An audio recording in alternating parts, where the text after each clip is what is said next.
गन्ना मूल्य में वृद्धि, बकाया गन्ना भुगतान, सामान्य योजना में स्वीकृत निजी नलकूप के कनेक्शन का सामान देने, आवारा पशुओं का समस्या के समाधान की मांग को लेकर आज भारतीय किसान यूनियन अराजनीतिक की ओर से मेरठ के कमिश्नरी चौराहा स्थित चौधरी चरण सिंह पार्क के निकट एसएसपी आवास के सामने किसानों की महापंचायत आयोजित की गई।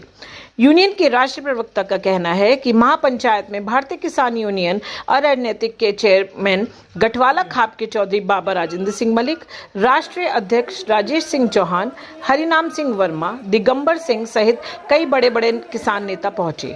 महापंचायत के लिए मंगलवार शाम और आज सुबह से ही सैकड़ों की संख्या में किसान शामिल होने के लिए पहुंचे। महापंचायत में भारतीय किसान यूनियन अराजनीतिक के नेताओं ने मंच से विपक्ष पर जमकर हमला बोला। वहीं केंद्र सरकार से लेकर प्रदेश सरकार पर भी किसान नेताओं ने जमकर हमला बोला। किसान महापंचायत में किसानों ने ऐलान किया कि यदि आवारा पशु 31 मार्च के बाद दिखे तो किसान पशुओं के जिम्मेदार अफसरों के आवास में छोड़ेंगे। आपको बता दें कि ये पहला मौका है जब भारतीय किसान यूनियन से टूटकर बना भारतीय किसान यूनियन अराजनीतिक संगठन अपनी पंचायत कर रहा है। संगठन के गठन होने के बाद कार्यकर्ता अपनी ताकत का एहसास कराने के इरादे से मेरठ में इकट्ठा हुए। वेस्ट यूपी के 13 जिलों के किसान यहां जुटे। बड़ी संख्या में ट्रैक्टर ट्रॉली से भी किसान पहुंचे। मंगलवार रात से ही भारतीय किसान यूनियन अराजनीतिक के कार्यकर्ता किसानों का मेरठ आना शुरू हो गया था। महापंचायत में खास तौर से आलू के किसान की परेशानी, गन्ने मूल्य में वृद्धि, बेसहारा गौवंश जैसे मुद्दे छाए रहे। अंत में प्रशासन को किसानों ने ज्ञापन सौंपकर सरकार से अपनी मांगों को जल्द से जल्द पूरा करने की मांग की। बड़ा प्रदेश में जो मुख्य मुद्दा है, एक तो वो है कि आलू का किसान लुट रहा है, और दूसरा बड़ा मुद्दा प्रदेश भर का है जिसका लंबे समय से समाधान नहीं हो रहा है, आवारा पशुओं का। और तीसरा एक बड़ा मुद्दा है कि उत्तर प्रदेश ही नहीं पूरे देश में खेती की लागत बढ़ रही है और फसलों के दाम गिर रहे हैं, जिसका मुख्य उदाहरण आलू है। और आपका जो गन्ना है, एक रिपोर्ट अभी हाल में आई है, कृषि जागरण ने प्रकाशित की है उसको, कि एक साल में 24% जो है रेट बढ़े हैं कृषि उत्पादन के, और कीमतें नहीं बढ़ रही हैं। उत्तर प्रदेश में गन्ने का मूल्य नहीं बढ़ाया गया, दुर्भाग्यपूर्ण है, और हम चाहते हैं कि सरकार इस फैसले पर पुनर्विचार करे, गन्ने का मूल्य बढ़े। सरकार ने जो 6.5 रुपये आलू की खरीद की बात कही है उसका हम स्वागत करते हैं, लेकिन धरातल पर तो दिखाई दे।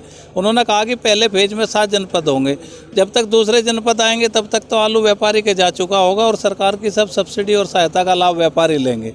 तो आलू की खरीद प्रत्येक जनपद में शुरू की जाए, और मदर डेयरी भी यहाँ से खरीद करती है तो उससे स्पेसिफिक मदर डेयरी, पराग डेयरी, इनसे भी खरीदवाया जाए। और आवारा पशुओं का समाधान इसलिए भी अब आवश्यक होगा कि खेत तक तो हम झेल रहे थे नुकसान को, लेकिन अब जनहानि भी हो रही है। पशुओं से हादसे में किसान मारे जा रहे हैं खेतों में।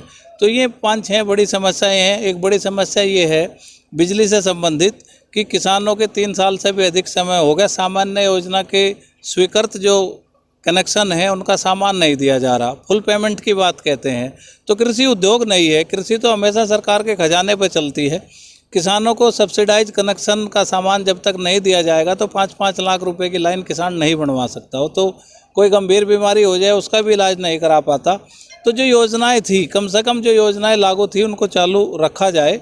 और सरकार ने जो 2 फैसले किए हैं आलू के, बिजली के, हम इनका स्वागत भी करते हैं क्योंकि अच्छे फैसले हैं, लेकिन और भी कई ऐसे बड़े फैसले लिए जाने की आवश्यकता है, अन्यथा किसान का जीवन बड़ा दुभर होगा। हमने इन्हीं सब विषयों को लेकर मंडल वाइज मेरठ से आज हम इसकी शुरुआत करेंगे। पूरे प्रदेश में इसी तरह मंडल पे पंचायतें होंगी। और देखिए जनता क्या कर सकती है, जनता अपना प्रतिरोध एक भीड़ के समूह के रूप में दिखा सकती है, और अगर कोई भी लोकतांत्रिक सरकार समूह को नज़रअंदाज करती है तो उसका नुकसान भी उठाना पड़ता है। तो हमारा ये है कि ये जो भीड़ आज इकट्ठा हुई है इसमें कहीं ना कहीं गुस्सा है। सरकार इनकी बात को समझें और किसानों के विषयों पर ध्यान दें।